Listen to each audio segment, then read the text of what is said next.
I know you might not believe me, but seriously, it is spring, so we have to start talking about the outdoors. I know we all want to get out there, so let's kick off the show with Frank Ferragine, the gardening man himself, hopping in. I just thought I'd do the spring hop. You know that? I love it. Yeah, you got to be like a bunny. Well, spring is in the air, especially in our studio right now. And you know, I think we are all excited to get out there and get started on the outdoor stuff, but there's a checklist. There's things you must do. Yeah, well, things you should do. We're all going through garden withdrawal, and sometimes we go out there and we do the wrong thing. So let's break it down and give you the City Line list of things to do. Are you ready? I'm ready. Are you guys ready? Yeah. You ready? We're ready. I didn't hear you. Are you ready? Yeah. Okay, so first off, this is what a lot of our gardens look like right now.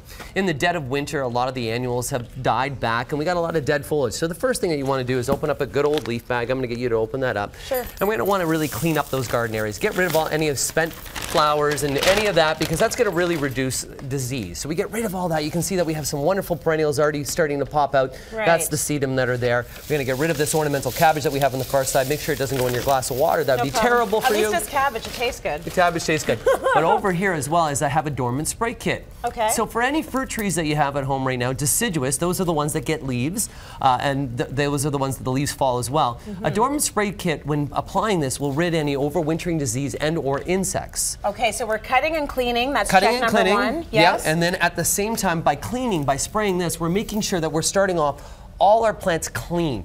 Any overwintering disease, any overwintering insects, things like that, we're going to make sure that we remove them. So that's number one. That's number one. Number What's two.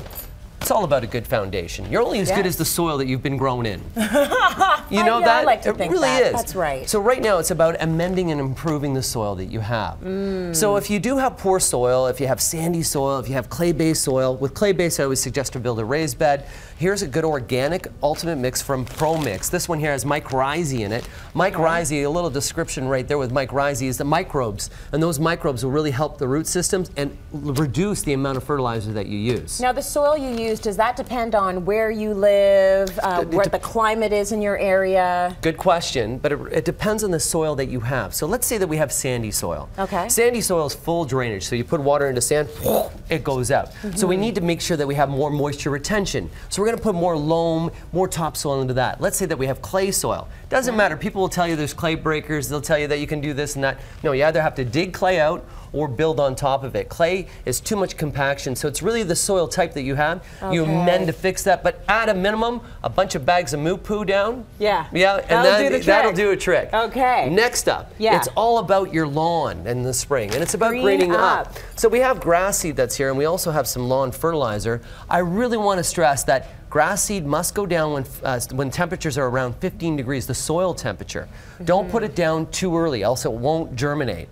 But now in the world of cosmetic pesticide bans, which are pretty much now right across the nation, the only way for us to combat against those different weeds is to make our lawn bully and really to thicken it up. So when you're doing a spring fertilizer as well, this is a golf green, nice 2022. This one here is a 2200. Can you explain those again for us? Okay, first number is for green, middle number is for roots or flowers, the last number in fertilizer is for general health. So when we want to green up, you a want high first number. Nitrogen. Okay. Nitrogen's going to give you the green. All right. So we green. And for those of us that can't grow the grass, we talked about design turf on the show a few shows ago. And as well, clover. Get some of that. Clover. Clover, so just ground cover, right? Yeah, clover, white clover underneath trees. It's green. You can walk on it. It's really soft and it looks good. Yeah. And as well, clover is really low maintenance. So now there's clover lawns that become very popular, hugely popular. Very nice. Okay, so now we're green. What's our next step? Conquer and divide, I say. And that is with the Perennial Garden. So the Perennial Garden, if you allow your perennials to get bigger and bigger and bigger and bigger and bigger,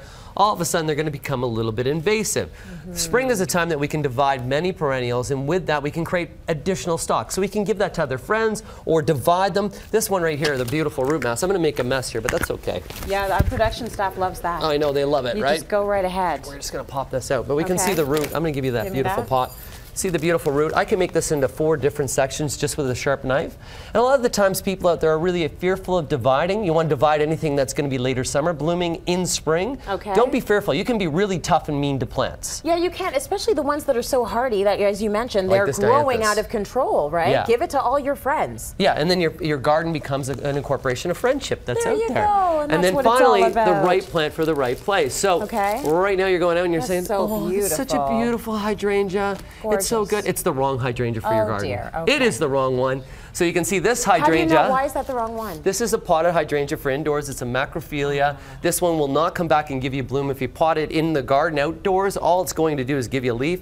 This guy right here, which at this time of the year you're like, wow, that just looks like pretty. Yeah, it looks like a bunch of sticks. But this little lamb right here is great. It'll come back year after year, give you a nice bloom in late summer. So the right plant for the right place. And in order to do that, pay attention to your light and your soil type. That'll guide your selections. You can't judge a book by its cover, huh? No, and after spring, when you're going through all this garden withdrawal, all you do is buy color. Yes. And we try to make you do that, so you have to buy again. But don't do that! It's the wrong thing to do, but the right thing to do, right, Yeah, Frank? it helps the economy. Thank you.